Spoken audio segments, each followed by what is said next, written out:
మరి ఆ గుమ్మమైన యేసు ప్రభు దగ్గర మనం చేసే పనేంటి, చేయాల్సిన పనేంటి? ఆ గుమ్మము దగ్గర ఉండడం ద్వారా మనకి ఇలాంటి ఆశీర్వాదము, బైబిల్లో అలాంటి గుమ్మము దగ్గర ఎవరైనా కనిపిస్తున్నారా? ఇలాంటి ప్రశ్నలకు మీరు అనుమతిస్తే కొన్ని నిమిషాల్లో బైబిల్ని ఆధారం చేసుకొని ఒక 5 విషయాలు మనం పరిగెరుకోవటానికి ప్రయత్నం చేస్తాం. ఇవి మీకు పరిచయమైన మాటలే, మరలా జ్ఞాపకం చేసుకున్నట్టు అవసరమని భావిస్తున్నాం. మొదటిది 28వ అధ్యాయము ఆదికాండం 17వ వచనం. Genesis chapter 28 verse 17. ఆదికాండము 28వ అధ్యాయము 17వ వచనం లేదా 16వ వచనం నేను చదువుతా. యాకోబు నిద్ర తెలిసి నిశ్చయముగా యెహోవా ఈ స్థలమందు ఉన్నాడు, అది నాకు తెలియకపోయిననుకొని భయపడి, ఈ స్థలము ఎంతో భయంకరము, ఇది దేవుని మందిరమే కానీ వేరొకటి కాదు, పరలోకపు గవిని ఇదే అనుకొనెను. తెలుగులో ఈ మాట రాశారు, ఇంగ్లీష్లో ఏం రాశారు? This is the gate of the heaven. పరలోకపు గుమ్మం ఇదే. కనుక మొట్టమొదట ఆ గుమ్మాన్ని పరలోకము యొక్క సంబంధముతో పరిశుద్ధాత్మదేవుడు మన కొరకై రాయించిన సందర్భము, యాకోబు బెర్షెబా నుండి హారాను వైపు పరుగులు తీస్తున్న విషయమని మనం ఎరుగుదుము. తల్లిదండ్రుల యుద్ధ నుండి, అన్న యుద్ధ నుండి, పరిచయమైన వారందరి యుద్ధ నుండి దాదాపు 1000 కిలోమీటర్ల ప్రయాణాన్ని ఆరంభించినాడు. హారాన్ని చేరుతాడా, హారాన్లో నుండి తిరిగి రాబోతున్నాడా అనేది మానవరిచ్చి ఆలోచిస్తే జవాబు కరువు కావచ్చు. కానీ దేవుని దృక్పథములో దేవుడైన మరలా తీసుకుని రావాలని కోరాడు. రాత్రి ఒక స్థలానికి వచ్చిన తర్వాత ఒక రాతిని తీసుకొని తలగడగా చేసుకొని నిద్రపోవటానికి ఉపక్రమించినాడు. ఆ రాత్రి గాఢ నిద్రలో ఒక కలగని, ఆ కలలో ఒక నిచ్చెన, దాని కొన ఆకాశం అంటుట, ఇంకొక కొన భూమి మీద ఉండుట, దేవదూతలు ఎక్కుతూ దిగుతూ ఉండుట, యాకోబు దేవుని యొక్క మాటలు వినుట, లేచి ఆ స్థలానికి యాకోబు బేతేల్ అని పేరు పెట్టుట మనకు పరిచయమే.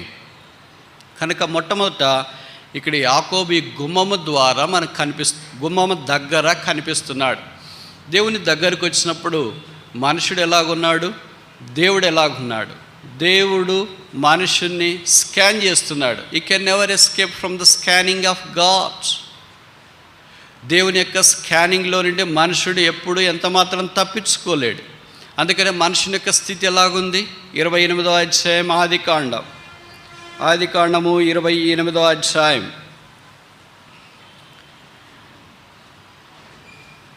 13వ వచనం, వర్స్ 13. Genesis chapter 28 verse 13. మరియు యెహోవా దానికి పైగా నిలిచి, నేను నీ తండ్రి అయిన అబ్రహాము దేవుడను, ఇస్సాకు దేవుడైన యెహోవాను, నీవు పండుకొని ఉన్న ఈ భూమిని నీకును నీ సంతానమునకును ఇచ్చేదును. మనుషుడు భూమి మీద ఎలాగున్నాడు? పండుకొని ఉన్నాడు. అంటే అర్థమేంటి? హారిజాంటల్, సమాంతరంగా. పండుకునే వ్యక్తి నిలబడలేడు కనుక భూమికి సమాంతరంగా ఉంటాడు. అంటే భూ సంబంధమైన వాడుగా కనిపిస్తాడు. భూమి యొక్క ఆకర్షణకు పూర్తిగా బద్ధుడిగా కనిపిస్తూ ఉన్నాడు. కానీ దేవుడు ఎలాగున్నాడు? అదే వచనము ఆరంభంలో మనం చూస్తే 13వ వచనము, మరియు యెహోవా దానికి పైగా నిలచి. దేవుడు ఎలాగున్నాడు? 12వ వచనం, అప్పుడు అతడు ఒక కల కనెను, అందులో ఒక నిచ్చెన భూమి మీద నిలుపబడి ఉండెను. ఎవరా నిచ్చెన? యేసు ప్రభు. దేవుడు ఎలాగున్నాడు? నిలువబడి ఉన్నాడు. సో మనుషుని పొజిషన్ ఏంటి? హారిజాంటల్, సమాంతరంగా ఉన్నాడు భూమికి. దేవుని యొక్క స్థానం ఏంటి? వర్టికల్గా కనిపిస్తున్నాడు, నిలువబడి కనిపిస్తున్నాడు. ఈ రెండింటికి ఉన్న కోణం ఎంత? 90 డిగ్రీలు. ఈ దాదాపు ఈ రెండు కలుసుకోవడం అనేది దుస్సాధ్యం. కనుక నిలబడిన మనిషి ఇప్పుడు ఏం పడుకున్న మనిషి ఇప్పుడు ఏం కావాలా? నిలబడాలా, అంటే 90 డిగ్రీలు రావాలా. లేదా దేవుడు ఆ పడుకునే మనిషిని దగ్గరికి రావాలా. ఈ పడుకునే మనిషి అయినా దేవుని వల్లే లేయాలా, లేదా నిలబడిన దేవుడైనా పడుకునే మనిషి వల్లే రావాలా. ఈ రెండిట్లో ఏది జరిగింది? అదే బైబిల్ సారాంశం, అదే పరలోకపు గవిని యొక్క సంగతి. అందుకనే బైబిల్లో రాయబడింది లూకా సువార్త 19:10, నశించిన దానిని వెదికి రక్షించుటకు మనుష్య కుమారుడు వచ్చెను. కనుక నిలబడిన దేవుడు అక్కడే నిలబడితే కుదరదు. చూడండి, దారిలో మనం వెళుతుంటాం, పడిపోయి ఉంటాము, ఏదో బండి మీదో లేకపోతే దాని మీద కిందకి పడిపోయింటే పక్కన నిలబడుకొని చాలామంది చూస్తున్నారు. నిలబడుకొని చూసేవాళ్ళకి నేను లేచి నిలబడి వాళ్ళకి దగ్గరికి వెళ్ళి నా సహాయం తీసుకోలేను. ఏ వ్యక్తి అయితే నిలబడి చూస్తున్నాడో ఆ వ్యక్తి ఖచ్చితంగా నేను పడిపోయిన దగ్గరికి వచ్చి నన్ను పడిపోయిన స్థితిలో నుండి లేవనెత్తాలి. అందుకే ఎఫెసీ 2:1-2 చెప్పబడింది, పాపముల చేతను అపరాధముల చేతను పడి ఉన్న మానవ జాతిని విశేషంగా దేవుడు ప్రేమించి మానవాకారాన్ని భూమి మీదకి దిగిరవటానికి సంకల్పించినాడు. అందుకే దేవుడు మానవుడయ్యాడు. పరిశుద్ధుడైన దేవుడు పాపముగా చేయబట్టానికి ఇష్టపడ్డాడు. ఆకాశ మహాకాశాల్లో పట్టుజాలని దేవుడు అమరత్వం కలిగి నిత్యము సదాకాలం అద్వితీయ దేవుడైండి, శ్రీమంతుడు, ఆది సంభూతుడు, సకల యుగములకు రాజు అయిన లోక రక్షకుడు పాపలమైన మనల్ని ప్రేమించి ఈ పాపలోకములోనికి కన్య జానడి గర్భాన ఒక మాంసపు ముద్దగా ఈ భూమి మీదకి దిగి రావటానికి ఇష్టపడ్డాడు. దైవమా, ఇది ఏమి ప్రేమ! పాపాత్ముడైన మానవుని కొరకు పరిశుద్ధుడైన దేవుడు దిగి రావడమా? ఆ పరలోకములో ఉన్న మానవుని కొరకు పరలోకములో ఉన్న దేవుడు భూమి మీద ఉన్న మానవుని కొరకు రావడమా? నీతిమంతుడైన దేవుడు దుర్నీతిమంతుడైన మానవుని కొరకు రావడమా? ఇక్కడ సంగతి ఏంటంటే, ఇంట్లో కూడా కొంతమంది ఉన్నారు, గుడారంలో వాళ్ళ అమ్మగారు నాన్నగారు ఉన్నారు, వాళ్ళ అన్న ఉన్నాడు, దాసులు ఉన్నారు. దేవుడు అక్కడికి వెళ్ళినట్లు వాక్యంలో లేదు. అరణ్యములో ఉన్న యాకోబు దగ్గరికి దేవుడు వచ్చినట్లు వాక్యంలో ఉంది, కానీ అంతఃపురములో ఉన్న వారి యొద్దకు దేవుడు వచ్చినట్లు లేదు. మనుషులు రెండు రకాలుగా ఉంటారు. తరం భర్తనే యాకోబు వలె అరణ్యంలో పోయే మనుషులు ఉంటారు.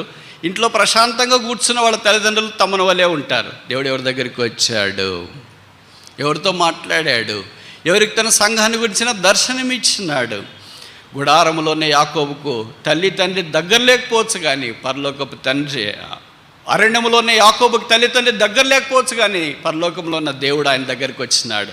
గుడారములో ఉన్న తల్లిదండ్రుల దగ్గర పనివారు చుట్టూ పరిచయం చేసేవారు ఉన్నారేమో, కానీ దేవుడు వారి దగ్గర రాలేదు. దైవమా, ఇది ఏమి తేడా! ఇది నువ్వు కూడా పరుగులు తీస్తున్నావా? పట్టించుకునేవారు ఎవరు లేరా? ఇంట్లో అందరూ వదిలేసినారా? ఏకాక అయ్యావా? భర్త వదిలేసాడా? భార్య వదిలేసిందే? తల్లిదండ్రులు వదిలేసినారా? సేవకులు, సంఘము అందరూ వదిలేసినారా? క్లాసులు అందరూ వదిలేసినారా? అనాథ అయిపోయావా? ఏం చేయలేదు, దిక్కుదు లేకుండా ఇదే నాకు ఆఖరి అని ప్రాణాన్ని అంతటిని చేతిలో పెట్టుకొని గుండెలన్నింటినీ భద్రం చేసుకొని నీ పరుగులు తీస్తూ బేర్షెబా వైపు నుండి హారాను వైపు పరిగెత్తుతూ ఉంటే మనల్ని ఆటంకపరిచి మన జీవితాన్ని మార్చడానికి ఒక వ్యక్తి ఉన్నాడు. ఆయన నిచ్చెన, అది ఆ భూమి మీద నుండి ఆకాశానికి వేయబడింది. ఆ నిచ్చెన దాటిపోలేం. ఎంత పొడి ఉంటుంది నిచ్చెన? ఎన్ని మెట్లు ఉంటాయి నిచ్చెనకు? 1, 2, 3, 4, 5, 6, 7, 8, 9, 10 ఎన్న. అదే యేసుక్రీస్తు ప్రభు. ఆ యేసుక్రీస్తు ప్రభు యాకోబుని ఇప్పుడు దర్శించినాడు. యాకోబు దేవుని చూచిన వెంటనే, this is the gate of haven, పరలోకపు గవినిదే. ఎవరు పరలోకం? పరలోకం అనే ఒక ప్లేస్ కాదు, ఇట్ ఈస్ ద పర్సన్. ఒక వ్యక్తి. యేసుప్రభు ఎక్కడుంటే అక్కడే పరలోకం. యేసుప్రభు లేడనుకో పరలోకం ఇంకెందుకు? కనుక యేసుక్రీస్తు ప్రభువారు ఎక్కడ కనిపిస్తున్నాడో అక్కడే పరలోకం. దేవుడు ఎక్కడున్నాడో అక్కడే పరలోకం. దేవుడు ఇక్కడున్నాడు. అందుకే యాకోబు దీనికి ద గేట్ ఆఫ్ హెవెన్, పరలోకపు గుమ్మం. రక్షణ పొందిన ప్రతి విశ్వాసిని బట్టి ప్రభుకు స్తోత్రాలు. స్థానిక సంఘంగా చేరి వచ్చిన ప్రతి విశ్వాసిని బట్టి ప్రభుకు స్తోత్రాలు. వారు దేవుని గుమ్మములోనికి వచ్చినారు, యెహోవా గుమ్మములోనికి వచ్చినారు, పరలోకపు గవిన్లోనికి వచ్చినారు. దీనికి ఒక పేరు పెడదామా? The gate of the heaven, పరలోకపు గుమ్మం. ఈ రాత్రి దేవుని వాక్యం వింటున్న నీవు ఈ పరలోకపు గుమ్మం దగ్గరికి వచ్చినావా? నేను ఈ మాటలు చెప్తుంటే మీరు అనొచ్చు, ఈ హైటెక్ కాలంలో ఇంకా పరలోకం నరకం ఏంటండి? ఈ హైటెక్ కాలంలో ఇంకా జీవితం మానాన్ని గురించి మాట్లాడేంటండి? ఈ హైటెక్ కాలంలో చనిపోయిన తర్వాత ఇంకా జీవితాన్ని గురించి మాట్లాడడం ఏంటండి? ఇలాగ విడ్డూరంగా రకరకాలుగా మాట్లాడుతుండవచ్చు. బైబిల్లో రాయబడింది, మనుషులు ఒక్కసారి మృతి పొందవాలని నియమించబడి ఉన్నది, అటు తర్వాత తీర్పు జరుగును. బైబిల్ వాస్తవం, బైబిల్ సత్యం. దీంట్లో ఒక మాట, ఒక అక్షరం, ఒక సున్నా ఏది పొల్లు పోదు, పోజాలదు, పోబోదు. అందుకే మత్తయి 4:4 చెప్పబడిన మనుషుల రొట్టె వల్ల మాత్రమే కాక దేవుని నోటి నుండి వచ్చి ప్రతి మాట వలన జీవించును. ఈ రక్షకుడైన యేసు ప్రభువుని స్వీకరించి జీవితాన్ని యేసు ప్రభు వారికి అప్పగిస్తే ఆయన నిన్ను పరలోకంగా చేస్తాడు. కొంతమంది జీవితాలు, కొంతమంది ఇళ్ళు, కొంతమంది స్థలాలు ఎలాగుంటాయంటే, it's not the gate of heaven but it's gate of hell.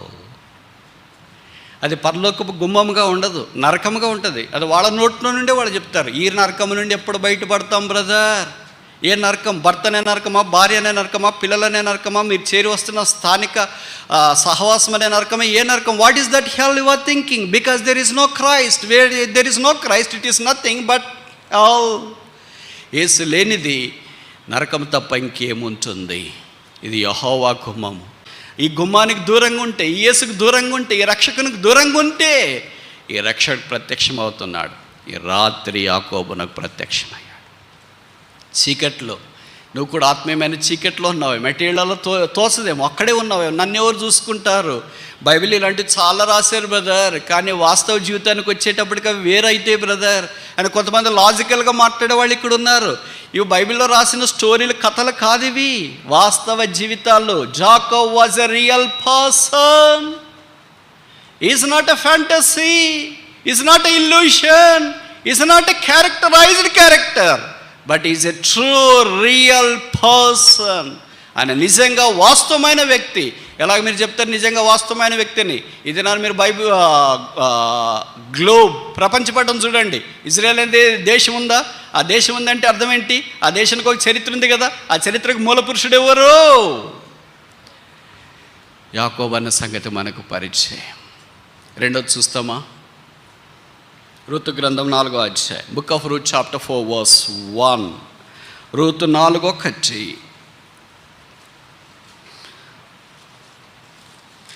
Ruth 4:1, book of Ruth chapter 4 verse 1. బోయేజు పురద్వారమునొద్దకు పోయి అక్కడ కూర్చుండగా, చాలండి, ద్వారము అని ఇక్కడ వాడబడింది. ఆది కాండంలో గవిని అని వాడబడింది. 2 చోట్ల ఇంగ్లీష్లో వాడబడిన పదం ఏంటి? Gate. Gate of the city. బహుశా ఇక్కడ బోయేజు చాలా పెద్ద ధనవంతుడు. బహుశా ఆ ఊరిలో పెద్దల్లో ఒక పెద్ద అయిండొచ్చు, లేదా ప్రముఖమైన వ్యక్తి అయిండొచ్చు. మనకు తెలుసు రూతు యొక్క చరిత్ర. మోయాబు దేశంలో నుండి వైధవ్యంతో యూదా దేశ బెత్లెహేంలోనికి అడుగుపెట్టింది. ఉండటానికి సరైన ఇల్లు లేదు, తినడానికి సరైన భోజనం లేదు, కట్టుకోవటానికి సరైన బట్టలు లేవు. నాకు తెలుసు రూత్ అంత దీనస్థితిలో ఉన్న సిస్టర్స్ ఇక్కడ ఎవరు లేరంటే తప్పు కాదేమో. She was brought from rags to the riches. పాకమేడల్ లాంటి జీవితం, చినిగిపోయిన జీవితంలో నుండి సింహాసనం యొక్క జీవితంలోనికి తీసుకురాబడింది. God can turn the life of your rags into the life of your riches. It's possible with God. Mark 10:27 చెప్పబడింది, దేవునికి కొన్నే సాధ్యం కాదు, సమస్తము సాధ్యం. With God all things are possible. కనుక దేవుడు చేయగలన రూతు నమ్మింది అనుకుంటా. రూతు యూదాదేశ బెత్లెహేములోనికి దేవుని యొక్క వాక్యానికి విధేయత చూపించి బయలుదేరి వచ్చింది. ఇప్పుడు బోయేజు పొలంలో ఆమె పరిగెరుకోవటానికి వెళ్ళింది. ఆ తర్వాత జరిగిన సంగతులన్నీ నాకంటే మీకు బాగా పరిచయం. రూత్ ఇప్పుడు బోయేజుతో జత కట్టాలి. వారి ద్వారా ఓబేదు రావాలి, వారి ద్వారా యెషై రావాలి, వారి ద్వారా దావీదు రావాలి, దావీదు ద్వారా యేసుప్రభు రావాలి, యేసుప్రభు ద్వారా మనమందరం రావాలి. ఈ దినాన్ని మనం ప్రశాంతంగా యేసుప్రభు యొక్క నామముని ఇలాగ చేరవచ్చటానికి కారణం ఒక వైధవ్యం కలిగిన స్త్రీ అంటే తప్ప. దేవుడు వాక్యంలో చెప్పబడింది, మీలో ఒంటరైన వాడు 10,000 అగును, ఎన్నిక లేనివాడు బలమైన జనమగును. అది రూతు విషయంలో వాస్తవముగా ఉందంటే తప్పు కాదేమో. కనుక ఇక్కడ బోయేజు మనకి యేసుక్రీస్తు ప్రభువారిని జ్ఞాపకం చేస్తున్నాడు. పురద్వారమందు కూర్చొని ఉన్నాడు. ఆయన పని ఏంటంటే రూతు వచ్చిన తర్వాత రూతు విషయమై పెద్దలతో మాట్లాడి రూతుకు చేయవలసిన న్యాయము చేయుట దేవుని యొక్క ఉద్దేశం. కనుక ఎప్పుడు సహాయం చేయటానికి బోయేజు సిద్ధంగా ఉంటాడు. బోయేజు పేరే స్ట్రెంగ్త్, బలము లేదా సహాయం. కనుక మన పరలోక ప్రభు అయిన యేసుక్రీస్తు ప్రభువారి పేరు కూడా అదే. ఏంటా పేరు? ఆపత్కాలంలో నమ్ముకొనదగిన సహాయకుడు, helper in the time of need. మనకు ఆపదలో సహాయం చేసేవాళ్ళు చాలామంది ఉండరు. అందరూ బాగున్నప్పుడు మీకు ఏమైనా డబ్బులు కావాలా అండి అని అడగటానికి వస్తారు, మీకు ఏమైనా హెల్ప్ కావాలండి అని అడగటానికి వస్తారు, మీకు ఏమైనా భోజనం వడ్డించాలండి అని అడగటానికి వస్తారు. కానీ నిజంగా అవసరతలో ఉన్నప్పుడు ఎవరు మన దగ్గరికి రారు. బహుశా దేవుడు అలాగ అనుమతిస్తాడో ఏమో మనకు తెలియదు, లేదా వీళ్ళే వాసన చూసి దూరం అవుతారో ఏమో మనకు తెలియదు, కానీ మొత్తానికి దూరం అయిపోతారు. అయితే ఈ రక్షకుడు, ఈ యేసుక్రీస్తు ప్రభువారు అక్కరగలిగిన వారి దగ్గరికి వచ్చి కూర్చుంటాడు. నిలబడి కాదు, కూర్చున్నాడంటే అర్థం ఏంటి? I am now relaxed, you can share what all your burdens you want to share with me, now I am free. ఎవరు కూర్చుంటారు? పని అయిపోయిన వాళ్ళే కూర్చుంటారు. ఇంట్లో సిస్టర్స్ పని చేస్తుంటారు అనుకోండి, వాళ్ళని చెప్తారు కూర్చొని అంటే కొద్దిగా పని ఉండండి, అది ఇంత సర్దేసి వస్తా అప్పుడు కూర్చుంటా అంట. బ్రదర్స్ కూడా వచ్చారనుకోండి, అంటే బ్రదర్ కూర్చొని అంటే ఉండండి బ్రదర్, వెయిట్ చేయండి, కొద్దిగా పని ఉంది, ఆ పని అంతా అయిపోయిన తర్వాత వచ్చి కూర్చుంటా. కూర్చున్నామంటే అర్థం ఏంటి? You have all finished your work and you are now relaxed, you have free time to do rest of the work. ఇక్కడ బోయజ్ పురద్వారమును కూర్చున్నాడంటే ఆల్ డన్. ఇప్పుడు యేసు ప్రభు వారు ఎక్కడున్నాడంట? నిలబడి ఉన్నాడా, కూర్చొని ఉన్నాడు? హెబ్రీ పత్రికలు చెప్పబడింది కదా, మహామహుని కుడి పార్శ్వమున. చూడండి హెబ్రీ పత్రిక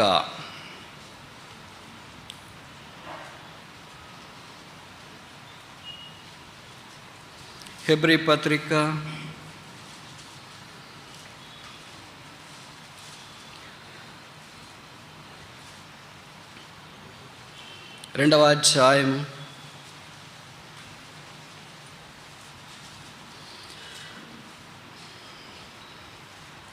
9వ వచనంలో, దేవుని కృప వలన ఆయన ప్రతి మనిషిని కొరకు మరణం అనుభవించినట్లు దూతల కంటే కొంచెం తక్కువ వాడిగా చేయబడి యేసు మరణం పొందినందున మహిమా ప్రభావములతో కిరీటము ధరించిన వానిగా ఆయనను చూచుచున్నాము. 13వ వచనం ఆఖరి వరుస, 1వ అధ్యాయం 13వ వచనం, నా కుడి పార్శ్వమున కూర్చుండుము. ప్రభువారు ఇప్పుడు ప్రధాన యాజకుడిగా పరలోక స్థలాల్లో కూర్చొని ఉన్నాడు. రూత్ ఎలాగైతే బోయజ్ దగ్గరికి వచ్చి తన విషయము విజ్ఞాపన చేసిందో, మనము సంఘముగా, వ్యక్తిగా, కుటుంబాలుగా వచ్చి పరలోక బోయజ్ని యేసు ప్రభు దగ్గర విజ్ఞాపన చేసినప్పుడు ఆయన మన విజ్ఞాపన ఆలకించి, ఎఫెసీ పత్రిక 3వ అధ్యాయం ప్రకారం అడుగు వాటన్నిటికంటేనూ ఊహించు వాటన్నిటికంటేనూ అత్యధికముగా చేయ శక్తి గల దేవుడు. కనుక రెండవది ఏంటంటే it's a gate of help, సహాయపు గుమ్మం. మూడవ చూస్తామా? సమూయేలు మొదటి గ్రంథము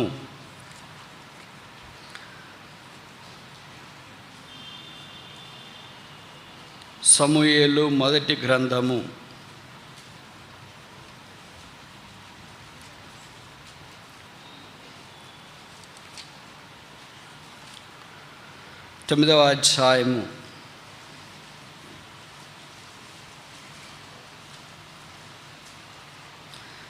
18వ వచనం. 1 Samuel chapter 9 verse 18. సౌలు గవని యొద్ద సమూయేలును కలుసుకొని, దీర్ఘదర్శి ఇల్లు ఏది, దయచేసి నాతో చెప్పమని అడగగా, సమూయేలు సౌలుతో, నేనే దీర్ఘదర్శిని. ఈ కాంట్రాస్టింగ్ పొజిషన్ మీకు అర్థమైంది అనుకుంటా. సమూయేలు ఎలాంటివాడు? మామూలు మన మాత్రం అనామకుడు కాదు. బైబిల్లోనే ఆయన గురించి చెప్పబడింది. సమూయేలు ద్వారా దేవుడు పలికిన మాటల్లో ఏదియూ తప్పిపోలేదు. దాని మొదలుకొని బెర్షెబా దాకా బలమైన ప్రవక్త. ఆయన పేట 2 పుస్తకాలు బైబిల్లో రాయబడుతూ వచ్చినాయి. దేవుని మహిమను తీసుకుని వచ్చినవాడు, బాల్య దినాల్లోని యెహోవా స్వరం వినటానికి దేవుడు సిద్ధపరిచినవాడు. అలాంటి సమూయేలు గుమ్మం దగ్గర కూర్చుని ఉన్నాడు. ఇప్పుడు ఎవరు వచ్చినారంటే సౌలు వచ్చినాడు. ఆయనకు విచిత్రం ఏంటంటే, ఆయనకి దేవుడెవరు, దేవుని సేవకుడెవరు, పరిసర ధర్మం చేసేవాళ్ళు ఎవరు ఏం తెలియట్లేదు. ఆయన మామూలు మన మాదిరి అనుకొని వచ్చి సమూయేలుని అడుగుతున్నాడు, దీర్ఘదర్శి ఎక్కడున్నాడు అంటే, ప్రవక్త ఎక్కడున్నాడు అని. అంటే సమూయేలు ఎలాగున్నాడు? జస్ట్ నార్మల్గా ఉన్నాడు, ఎక్స్ట్రాడినరీగా మెయింటైన్ చేయట్లేదు. మనం అంటాం కదా, మెయింటైన్ చేయలేదు బ్రదర్, లేకపోతే ఎవరు పట్టించుకోరు బ్రదర్ అని. సమూయేలు లాంటి పొజిషన్లో ఉన్న ప్రవక్త ఉంటే ఎలాగ మెయింటైన్ చేసి చెప్పండి? ఎంతమంది సూట్లు వేసుకొని ముందుంటారు, ఎంతమంది అనుకుంటారు, ఎంత అంబులెన్సులు ఉంటాయి, ఎంత సెక్యూరిటీ ఉంటుంది, ఎంతమంది ఆయన చుట్టూ ప్రోగవుతారు. ఇదనాల్లో మీరు అలాంటి దృశ్యాలు అక్కడ మీరు చూస్తుంటారు. కానీ సమూయేలు దగ్గర ఈయన సమూయేలు అని చెప్పటానికి ఒక పిల్లోడు కూడా లేడు. వాటర్ బాటిల్ పట్టుకోవడానికి లేదు, సంచి పట్టుకోవడానికి లేదు, ఏదన్నా అవసరమైతే సహాయం చేయడానికి కూడా లేదు. కనుక సౌలు లాంటి వాడు నేరుగా సమూయేలు దగ్గరికి వచ్చినాడు. మామూలుగా అడగాలి కదా, లోపల సమూయేలు ఉన్నాడండి అని. అందులో సమూయేలు ఎలాగున్నాడంటే, ఇంత గొప్ప ప్రవక్త అయినా he was accessible to all the people. సమూయేలు అంటే ప్రవక్త దగ్గరికి ఊరికి యాక్సెసిబుల్గా మనం రాగలమా? కనుక సమయంలో మనకు జ్ఞాపకం చేసేది ఏంటంటే, దేవుని పరిచారకులమైన మనం కూడా we must be accessible for all the people, all godly people. So many times we are accessible to the ungodly people but not to the godly people. ఇప్పుడు సౌలు యొక్క కథ మనకు తెలుసు. గాడిదలు కొట్టుకొని గాడిదలు ఎక్కడున్నాయని అడగడానికి ఈయన దగ్గరికి వచ్చినాడు. చూడండి ఎలా కథ ఉందో, ఎంత గొప్పవాడేంటి, గాడిదల గురించి చెప్పాల్సిన అవసరం రావడం ఏంటి. ఈయన అభిషేకించడానికి దేవుడు పంపిన సమయాలు అయితే గాడిదల గురించి చెప్పాల్సిన పరిస్థితి వచ్చింది. ఈ దినాన దేవుడు మనల్ని అభిషేకిస్తాడంటే మనమేమంటున్నాం, మొదటి గాడిదలు ఎక్కడున్నాయి చెప్పండి, దాన్ని ఎతికిన తర్వాత దాన్ని పట్టుకున్న తర్వాత మీ అభిషేకము అది ఇదంతా మనం చూసుకోవడానికి ట్రై చేస్తామంట. గాడిదలు ఎక్కడైనా దొరుకుతాయి. గాడిదలు కాదు కదా కావాల్సింది, అభిషేకం కదా చాలా ప్రాముఖ్యమైనది. దేవుడు అభిషేకించిన తర్వాత సౌలు గొప్ప రాసేయడన్న సంగతి నాకంటే మీకు బాగా తెలుసు. కనుక ఇలాంటి ఆధ్యాత్మిక చింతన, ఆధ్యాత్మిక దైవత్వం మనలో కొరవట చాలా విషాదకరమైన సంగతి. సమయాలు కనిపించిన వెంటనే సౌలు ఎంత బాగా మాట్లాడవచ్చు, ఎంత ఆత్మీయ సంగతులు మాట్లాడవచ్చు. కానీ ఆయనకు కావాల్సింది ఏంటంటే గాడిదలు దొరుకుతాయా లేదా, ఎక్కడ దొరుకుతాయని తెలుసుకోవడానికి ఎవరో చెప్పారు. ఈ పట్టణంలో ఒక దీర్ఘదర్శి ఉన్నాడు, ఒక ప్రవక్త ఉన్నాడు, ఆయన దగ్గరికి వెళ్తే చెప్తాడంటే, ప్రవక్త దీన్ని చెప్పడం ఏంటి, నా కొరకు ప్రార్థన చేయండి, నేను ప్రభు కొరకు జీవించాలని సమూయేలు గారి దగ్గరికి వెళ్ళి ప్రార్థన చేసుకొని బయటపడకుండా నాకు గాడిదలు ఎక్కడికి వెళ్తాయి, ఎక్కడికి వెళ్ళాయో, ఎక్కడ కనిపిస్తాయో చెప్పండి అని అడిగే స్థితిలోనికి ఆయన తీసుకురావడం చాలా విచిత్రకరమైన సంగతి. ప్రభు స్తోత్రాలు. వీళ్ళిద్దరు కలిసి ఆ గేడ దగ్గర లేదా గుమ్మము దగ్గర గవిని దగ్గర కనిపిస్తున్నట్లు మనము చూడవచ్చు. అందుకే ఇది మనకు జ్ఞాపకం చేసే సంగతి ఏంటంటే ద గేట్ ఆఫ్ హోప్, నిరీక్షణ గుమ్మం. ఎవరికి? సౌల్లాగా నిరీక్షణ లేకుండా గాడిదలు ఎతికే స్థానంలో ఉన్నాడంటే, నాకు తెలుసు బైబిల్లో ఈ పని ఇంకెవరు చేయలేదు అనుకుంటా. ఈ గొర్రెలు గాయాల్సిన వాళ్ళు బహుశా చాలా చిన్న గోత్రం నుండి వచ్చినాడు, బట్ ఈ వాజ్ మిస్టర్ యూనివర్స్. చాలా బాగున్నాడు, చాలా అందంగా ఉన్నాడు, కానీ సామాన్యమైన పని చేయటానికి తాను పూనుకున్నాడు. దానికి ఏ నిరీక్షణ లేదు. ఎతుకుతా వెళ్ళాడు. ఇదని నువ్వు కూడా అలాగే ఎతుకుతూ వచ్చినావేమో, ఏదో ఎతకాలని వచ్చినావు.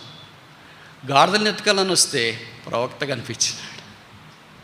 కొన్నిసార్లు సంఖలో బిడ్డను పెట్టుకుని ఊరంతా ఎతుకుతారని తెలుగులోకి సామెత ఉంది కదా, అలాగే ఎక్కడికో వెళ్ళి ఏదో చూడాలని అనుకున్నారు. కానీ వారు ఇక్కడ సమూయేలును చూచినట్లు దేవుని ప్రజలైన వారు కొంతమంది పాత నిబంధన కొత్త నిబంధనలు దేవుడు ఎక్కడున్నాడో అటు ఇటు ఎతుకుతూ వచ్చారు. ఎతికింది వారు దేవుణ్ణి అని వారు ఆలస్యంగా గుర్తించడం చాలా గొప్ప సంగతి. ఇక్కడ సమూయేలు దగ్గరికి సౌలు అలాగొచ్చినాడు. సౌలు సమూయేలు యొక్క మనస్తత్వాన్ని చూచిన వెంటనే పెద్దగా ఆత్మీయంగా స్పందించకపోయినా దేవుడు వారి విషయం ఒక ప్రణాళిక కలిగి ఉన్నాడు. So this gate is a meeting point of a to be anointed king and the anointing prophet. అభిషేకించే ప్రవక్త, అభిషేకించబడటానికి సిద్ధంగా ఉన్న వ్యక్తి, వారే ఆ గుమ్మము దగ్గర కలిసిన. ఇది నన్ను కొత్త నిబంధనలో సమూయేలు కంటే గొప్పవాడు ఇక్కడ ఉన్నాడు, ఆయన యేసుక్రీస్తు ప్రభు. మనలా గమ్యం లేకుండా, గురి లేకుండా, మిస్టర్ యూనివర్స్ అయినా కూడా గాడిదలు ఎతుకుతూ ఉంటే ఏం లాభం ఉంది? కానీ ఖచ్చితంగా కలవాల్సిన స్థలంలో కలిశారు. ఆ తర్వాత ఆత్మ సంబంధమైన ఆశీర్వాదంలోనికి ఆరంభంలో తీసుకురాబడినట్లు మనకు పరిచయం. ఇది యెహోవా గుమ్మము. 3 విషయాలు తెచ్చిన. మొదటిది ఏంటి? ద గేట్ ఆఫ్ హెవెన్, పరలోకపు గుమ్మము. రెండవది ఏంటి? ద గేట్ ఆఫ్ హెల్ప్, సహాయపు గుమ్మము. మూడవది ఏంటి? ద గేట్ ఆఫ్ హోప్, నిరీక్షణ గుమ్మము. 4వది చూస్తామా? రాజుల 2వ గ్రంథం 7వ అధ్యాయం, 2 Kings chapter 7. రాజుల 2వ గ్రంథము 7వ అధ్యాయం, 2 Kings chapter 7 verse 3. రాజుల 2వ గ్రంథం 7వ అధ్యాయం 3వ వచనం. అప్పుడు పట్టణపు గుమ్మమునొద్ద 4 కుష్ఠరోగులుండగా వారొకరినొకరు చూచి, గుమ్మమునొద్ద, గేట్ ఆఫ్ ద సిటీ, ఎవరున్నారు గుమ్మము దగ్గర? మొదటైతే యాకోబు కనిపిస్తున్నాడు, చాలా బాగుంది. రెండవదైతే బోయజ్ కనిపిస్తున్నాడు, ఇంకా బాగుంది. మూడవదైతే సమూయేలు కనిపిస్తున్నాడు, ఇంకా బాగుంది. అంతదాకా చాలా అట్రాక్టివ్గా ఉంది. ఇక్కడికి వచ్చిన తర్వాత అగ్లీ సీన్ కనిపిస్తుంది, అందవిహీనమైనది. 4 కుష్ఠరోగులు ఇక్కడ కనిపిస్తున్నారు. కుష్ఠరోగము అనేది పాత నిబంధనలో ఇది పెద్ద రోగంగా పరిగణించేవారు. అంటే దానికి విరుగుడు లేదు, అది బాగు కాదు. దాని గురించి దేవుని యొక్క వాక్యంలో కొన్ని అధ్యాయాలు రాశారు. కుష్ఠరోగం వచ్చినప్పుడు ఎలాగ ఉండాలా, ఎంతకాలం దూరంగా ఉండాలా, ఎంతకాలం వారు కాపాడుకోవాలా, ఇదంతా పాపాన్ని గురించి జ్ఞాపకం చేస్తుందని మనకు తెలుసు. అందుకే యెషయా గ్రంథం 1వ అధ్యాయంలో చెప్పబడింది, అరికాలు మొదలుకొని నన్నెత్తి దాకా స్వస్థత కొంచెమైనా లేక పడిపోయిన మానవ జాతిని రక్షించడానికి, కుష్ఠరోగాన్ని బాగు చేయడానికి ఆ దినాల్లో వ్యక్తులు ఎలాగున్నారు, ఈ దినాల్లో కూడా లోకరక్షకుడైన యేసుక్రీస్తు ప్రభువారు పాపం అనే కుష్ఠను బాగు చేయటానికి భూమి మీద మానవుడిగా వచ్చినాడు. సరే, ఇప్పుడు నేను ఒక మాట అడగొచ్చా? ఇంతసేపు నేనే చెప్పాను కనుక, బైబిల్లో ఎన్ని సందర్భాల్లో కుష్ఠరోగులు కనిపిస్తున్నారు? రెండవ ప్రశ్న, బైబిల్లో మొదటి కుష్ఠరోగి ఎవరు? బైబిల్లో ఆఖరి కుష్ఠరోగి ఎవరు? బైబిల్లో పాత నిబంధనలో ఎన్ని సందర్భాల్లో కుష్ఠరోగులు కనిపిస్తున్నారు? కొత్త నిబంధనలో ఎన్ని సందర్భాల్లో కుష్ఠరోగులు కనిపిస్తున్నారు? ఐదో ప్రశ్న అడగను, బైబిల్లో మొదటి కుష్ఠరోగి ఎవరు? వెరీ గుడ్, చాలా బాగా చెప్పారు, కానీ తప్పు చెప్పారు. Thank you so much. బైబిల్లో మొదటి కుష్ఠరోగి నేను చెప్తే మీకు కష్టం అనిపిస్తుంది. మోషే. నిర్గమకాండం 3వ అధ్యాయంలో, ప్రభువా నేను ఆడిపోతా, అసలు నాకు మాటలు రావు కదా, నాలుగు సరిగలేదు కదా అని అంటే, దేవుడు అద్భుతాలు ఆయన మధ్యలో చేయడానికి ఆరంభించినాడు. అప్పుడు అన్నాడు, నీ చేయి తీసుకొని నీ రొమ్మ దగ్గర పెట్టుకో అన్నాడు. ఒకసారి పెట్టుకున్నాడు. పెట్టుకునే వెంటనే ఏమైపోయింది? బయటికి తీ అన్నాడు. తీసిన వెంటనే, మీరు ఊహిస్తారా, మోషే లాంటి ఉద్దండ పిండుడైన ఆత్మీయ విశ్వాస వీరుడు లాంటి వాడు బైబిల్లో మొదటి కుష్ఠరోగి అండి. నాలాంటి వాడు కుష్ఠరోగి అని మోషే అనుకుంటే, ఐగుప్తు విద్యల్లో సకల ప్రావీణ్యత కలిగిన వాడు, మిస్టర్ ఈజిప్ట్. మోషేని మించిన వారు ఆ వాక్యం లేరు. హెబ్రీ పత్రికలో చెప్పబడింది, మోషే దివ్య సుందరుడు. అసలు మనం సుందరంగా ఉంటేనే ఇంక భూమి మీద నడవము, 1 ఇంచు పైన నడుస్తుంటాం. అలాగ ఉండమనుకోండి, ఉంటే ఇక్కడ దాకా ఎందుకు వస్తాం? హాలీవుడ్, బాలీవుడ్, టాలీవుడ్ ఏదో ఒక గుడ్లో ఉండింటాము. దివ్య సుందరుడు, ఈ పేరు చాలా అరుదుగా వాడబడింది. బహుశా నాకు తెలిసి మోషేకి ఒకటే వాడబడింది అంటే తప్పు కాదేమో. కనుక అలాంటి వాడు కుష్ఠరోగి కావడం ఏంటి? చాలా స్ట్రేంజ్ కదా.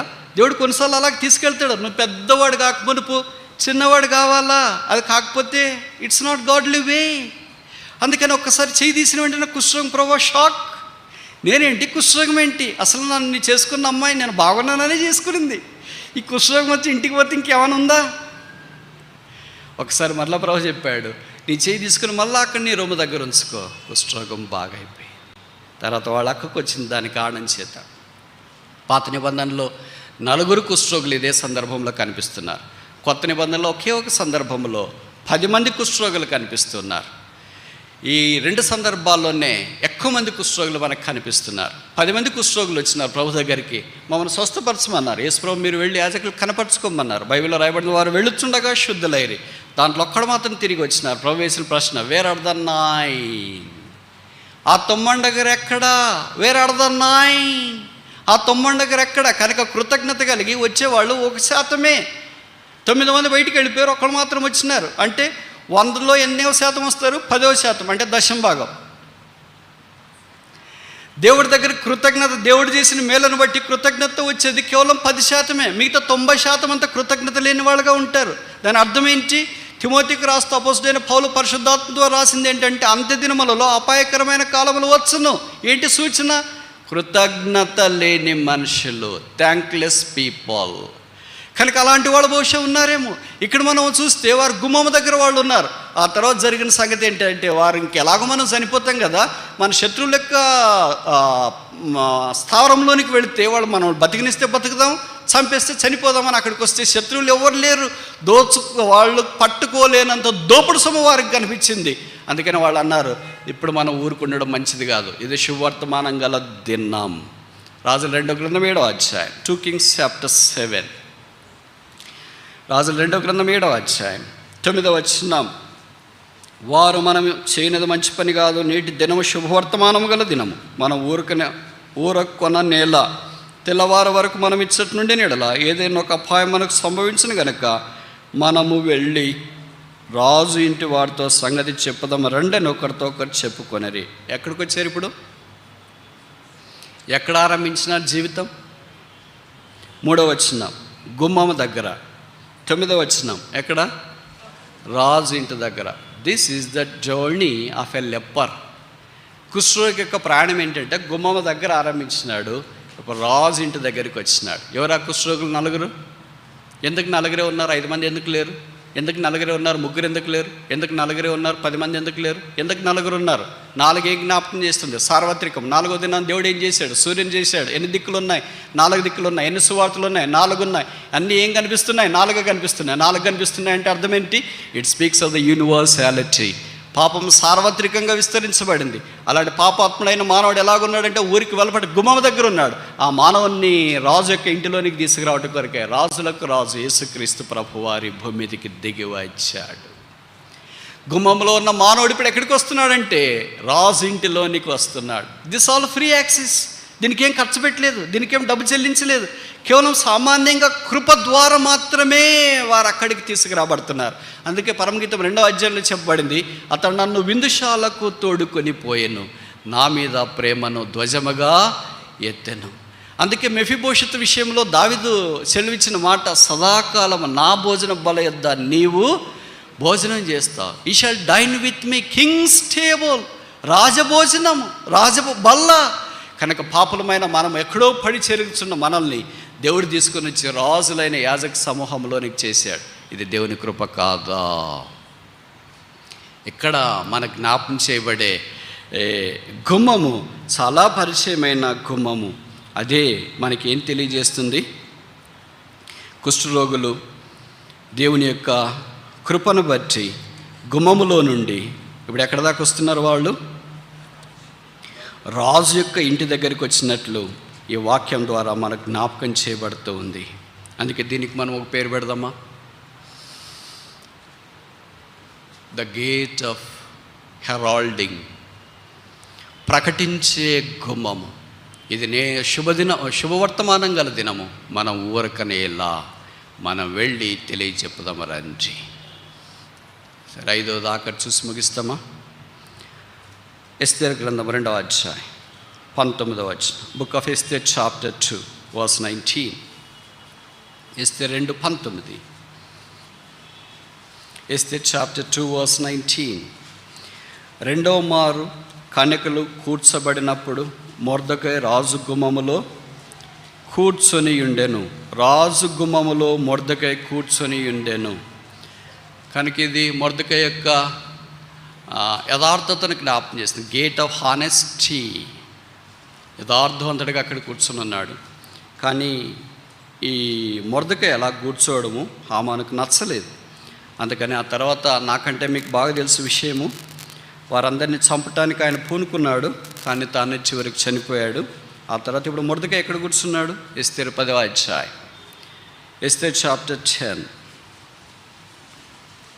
3వ వచనం. Esther chapter 10 verse 3. ఎస్తేర్ 13. యూదుడైన మొర్దెకై రాజైన అహష్వేరోషునకు ప్రధానమంత్రిగా నుండి ఎక్కడి నుండి ఎక్కడికి వచ్చాడు? From gate keeper to governing seat. గుమ్మం దగ్గర కూర్చున్నవాడు ప్రధానమంత్రి స్థానంలోనికి వచ్చినాడు. ఎలిజిబిలిటీ ఏంటి? హానెస్టీ, నమ్మకత్వం, యథార్థంగా ఉండడం. కాని దేశంలో, ఇష్టం లేని వారి మధ్యలో, ప్రతికూలమైన వారి మధ్యలో తన యథార్థతను కాపాడుకోవటానికి మొర్దెకై ఇష్టపడ్డాడన్న సంగతి మనకు తెలుసు. మొర్దెకై అంటే బిట్టర్, చేదు అని అర్థం. మారా నుండే వచ్చింది మరియమ్మ అనేది, మొర్దెకై అనేది. ఇవన్నీ చేదు, వారి జీవితాలు చేదు. కానీ వారిలో నుండి బయటకు వచ్చింది పరిమళం. బహుశా ఆరంభమంతా కష్టము, చేదు, బాధ గుమ్మం దగ్గర కూర్చున్నట్లు కనిపించవచ్చు. అయితే చివరికి ఎక్కడికి తీసుకుని వెళ్ళాలి దేవుని యొక్క ఉద్దేశం అంటే ప్రధానమంత్రి ఆ స్థానంలోనికి తీసుకుని వెళ్ళాలి. 4 కుష్ఠరోగుల వలె గుమ్మం దగ్గర ఆరంభంలో కూర్చుని ఉండొచ్చు, కానీ ఎక్కడికి తీసుకెళ్ళాలంటే రాజు ఇంటిలోనికి వెళ్ళాలని దేవుని ఉద్దేశం. యాకోబు వలె పరుగులు తీస్తూ ఉండొచ్చు, కానీ దేవుని ఉద్దేశం ఏంటంటే పరలోకపు గవిని యొద్దకు దేవుని ప్రజలైన వారిని తీసుకుని వెళ్ళాలని దేవుని ఉద్దేశం. ఇప్పుడు మన సంగతి ఏంటి? ఇది యెహోవా గుమ్మము. ఈ గుమ్మానికి ఉన్న 5 విషయాలు ఇప్పుడు మనం చూస్తూ వచ్చిన. మొదటిది ఏంటి? ద గేట్ ఆఫ్ హెవెన్, పరలోకపు గుమ్మము. రెండవది ఏంటి? ద గేట్ ఆఫ్ హెల్ప్, సహాయపు గుమ్మము. మూడవది ఏంటి? ద గేట్ ఆఫ్ హోప్, నిరీక్షణ గుమ్మము. నాలుగవది ఏంటి? ద గేట్ ఆఫ్ హెరాల్డింగ్, మనం వెళ్ళి ప్రకటన చేయడం రండి. ఐదవది ఆఖరిది ఏంటి? ద గేట్ ఆఫ్ హానెస్టీ, యథార్థత గుమ్మం. ముగించొప్పున ప్రశ్న ఏంటంటే, ఈ 5 గేట్ల దగ్గర మనం ఏ గేట్ దగ్గర ఉన్నామో? మొదటి గేట, రెండవ గేట, మూడవ గేట, నాలుగో గేట, 5వ గేట, అసలు గేట్లే లేవా దీనికి? Where are we now? యాకోబు వలె పరలోకపు గుమ్మం దగ్గర ఉన్నామా, లేదా బోయజు వలె సహాయపు గుమ్మం దగ్గర ఉన్నామా, లేదా సమూయేలు వలె నిరీక్షణ కలిగించే గుమ్మం దగ్గర ఉన్నామా? కుష్ఠరోగుల వల్లే వెళ్ళి మనము ప్రకటిస్తాం రండి, ఇది శుభవర్తమానం గల దినమని బయలుదేరే వారి గుంపులో ఉన్నామా? మొర్దుకై వలె హానెస్ట్గా, నమ్మకస్తుడిగా, దేవుని చిత్తం కొరకు జీవించడానికి ఇష్టపడి ప్రధానమంత్రి యొక్క స్థానంలోనికి వచ్చిన వ్యక్తులుగా మనం ఉన్నామా? మనసు భావించి ఇంకా యేసుప్రభుని ఎరగకుండా ఉంటే ఈ రాత్రి దేవుని యొక్క సక కాంపౌండ్లో అడుగు పెట్టావా? నీ కొరకైన శుభవర్తమానం ఏంటంటే, నిన్ను ప్రేమించే రక్షకుడు ఉన్నాడు, నీ కొరకు ప్రాణం పెట్టడానికి శిలువ మీదకి వెళ్ళిన వ్యక్తి ఉన్నాడు, కనుక నువ్వు చనిపోవాల్సిన అవసరం లేదు. నీకు నువ్వే చనిపోవాలని ఎన్నోసార్లు ప్రయత్నం చేసావు, కానీ చావు రాలేదే. నీకు నీవే పారిపోవాలని ఎన్నోసార్లు ప్రయత్నం చేసినావు, కానీ పారిపోవటానికి ధైర్యం చాలేదే. నీకు నీవే ఈ భూమి మీద నిష్క్రమించాలని ఎంతో ఉబిళ్ళుడుతూ వచ్చినావు, కానీ ఆ పని చేయలేకపోయావే. ముందుకెళ్ళలేవు, వెనక్కెళ్ళలేవు, అక్కడ ఉండలేవు. ఇప్పుడు పరితపిస్తూ హృదయం అంతా కలవరంతో, బాధతో నింపబడి ఉంటుండగా నా జీవితాన్ని ఎవరు మారుస్తారు? నన్ను ఎవరు మారుస్తారు? నా హృదయాన్ని ఎవరు కడుగుతారు? నన్ను ఎవరు శుభ్రం చేస్తారు? నన్ను ఎవరు పరలోక రాజ్యానికి ప్రవేశింపచేస్తారు? నా హృదయంలో నెమ్మది, సమాధానం, శాంతి ఎవరిస్తారని పరితపిస్తూ ఈ భవిష్యత్తుకి వచ్చింటే ప్రేమ సందేశము, నిన్ను ప్రేమించే రక్షకుడు, నీ కొరకు ఈ భూమి మీదకి వచ్చిన రక్షకుడు, నీ పాపాలన్నీ భరించడానికి మనిషాకారమున పరలోకములో నుండి భూమి మీదకి వచ్చి శిలువ మీదకి వెళ్ళిన లోక రక్షకుడు. కారణం లేని గాయాలు ఎవరికి? హేతు లేని దెబ్బలు ఎవరికి? ముళ్ళ కిరీటం ఎవరికి? చేతుల్లో మేకులు ఎవరికి? కాళ్ళలో మేకులు ఎవరికి? దేహములో రక్త ప్రవాహం అయ్యేంతగా కొరడా దెబ్బలు ఎవరికి? ప్రక్కలో బల్లెపూట ఎవరికి? మన కొరకు కాదా? మన పాపములను బట్టి కాదా? మన శిక్షను బట్టి కాదా? ఇంతగా ప్రేమించే లోకరక్షకుడు ఎవరు నీకున్నారు? నువ్వు అనుకుంటున్నావు నా జీవితాన్ని నేను మార్చుకోవచ్చు, మా అమ్మ మారుస్తుంది, మా నాన్న మారుస్తాడు, సేవకులు మారుస్తారు, బోధకులు మారుస్తారు. ఎవరు మన జీవితాన్ని మార్చలేరు. మనం అన్నీ కంట్రోల్ చేస్తాం. అందుకే ఎక్కడ చూసినా ఏం రాసింటారు అంటే కంట్రోల్ రూమ్ అని రాసింటారు. I can control, you can control your drone, you can control your computer, you can control your mobile, you can control the traffic, you can control your computer, you can control all the satellites in the space, but you can never control yourself. It's not possible. మనల్ని మనం control చేసుకోలేం. మన control room ఎక్కడుందో తెలుసా? పరలోకములో. ఆయన ఒక్కడే మన జీవితాలను కంట్రోల్ చేయగలడు. మీ పాపాన్ని యేసుక్రీస్తు ప్రభు యొక్క రక్తము కడిగిన వెంటనే మనిషిని యొక్క హృదయం తేటపడుతుంది, తెలనవుతుంది, ఆశ్చర్యకరంగా మార్చబడుతుంది, ప్రవర్ధన మారిపోతుంది, జీవన వ్యవహారం మారిపోతుంది, ఆశయాలు మారిపోతాయి, అభిప్రాయాలు మారిపోతాయి, రుచులు మారిపోతాయి, వైఖరి మారిపోతుంది. He will be a brand new creature because Christ has a capacity to turn darkness into light. చీకటి వెలుగుగా యేసుప్రభు మార్చగలడు. చనిపోయిన వారిని యేసుప్రభు లేపగలడు. పాడైపోయిన దాన్ని యేసుప్రభు బాగు చేయగలడు. కృంగిన దాన్ని యేసుప్రభు కట్టగలడు. ఇది యేసు వల్ల సాధ్యం. But is not possible with man, is possible with God. మనుషులతో సాధ్యంగా అంది దేవుడితో సాధ్యమవుతుంది. ఆయనే యేసుక్రీస్తు ప్రభు అని మేము ప్రకటిస్తున్నాం. ఆ యేసుక్రీస్తు ప్రభువుని అంగీకరించడానికి, చేర్చుకోవటానికి నీకు ఇష్టం లేదా? ఆయన మానవుడిగా ఈ భూమి మీద దిగి వచ్చి మనందరి కొరకై శిలువలో రక్తం కార్చిన ఆయన ప్రేమకు సాటి అయిన ప్రేమ ఈ భూమి మీద ఏమీ లేదు. మనుషులమైన మనము పాపం చేత కొట్టిమిట్టాడుతూ మానానికి దగ్గరలో ఉన్నప్పుడు, బతుకంత చెడిపోయి ఎవ్వరూ బాగు చేయలేనప్పుడు దేవుడు మానవుడికి ఈ భూమి మీదకి దిగి వచ్చినాడు. ఆ దేవుడే శిలువ మీదకి వెళ్ళాడు. ఆ శిలువలో మన కొరకే రక్తం కార్చి తన ప్రాణమంతా మనకిచ్చాడు. Christ is the greatest gift given to the human people or humankind. There is no parallel gift other than the Christ himself. క్రీస్తే కాకుండా ఇక మనుషునికి దేవుడు ఇవ్వగలిగిన వరము ఇవి ఈ భూమి మీద ఏదియో లేదు. అదే పాపక్షమాపణ, అదే మారు మనసు, అదే ఆధ్యాత్మిక చింతన, అదే శాంతి, అదే సమాధానం, అదే నెమ్మది, అదే నిరీక్షణ, అదే పరలోకానికి మార్గం, అదే యెహోవా గుమ్మం. నీ కొరకై ప్రాణం ఇచ్చిన యేసును స్వీకరించడం నీకు ఇష్టమా? నిరాకరించడం నీకు ఇష్టమా? నీ స్పందన ఏంటి?